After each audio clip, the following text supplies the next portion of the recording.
اسمع كده. انا كنت اخد مني المفتاح بعد يومين، قال لي انا عايز مفتاح مطرود، رحت اجيبه له من عند الوليه من عند جارتنا، راح اخده قال عنده يومين المفتاح، راح اجيبه منه بخبط على الوليه، جت قالت لي انا عاوزاه، رحت اخبط عليه بقول له عاوزه المفتاح، راح مره واحده اتكلفت ورايا بحسب حد بيصوت، لقيت المعزه بتمقمق وانا بمد ايدي وبقول له هاته، راح مره واحده شدتني من ايديها، راح ربطني جراني في الارض، ربطني من رجليا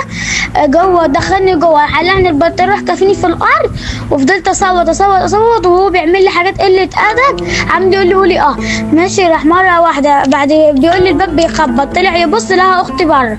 جت على صوت السويت، راح ماشي، راح فتح لها الباب، قال لها لو قلت لحد راح رفع لها السكينه على رقبتها، ماشي، راح فككني، راح بعد ما خلص راح مطلعني بره، ولما فتح الباب لاختي راح مهددها بالسكينه. طيب انا هحكي لك الكلام انتوا سمعتوه دوت، وعشان تفهموا الموضوع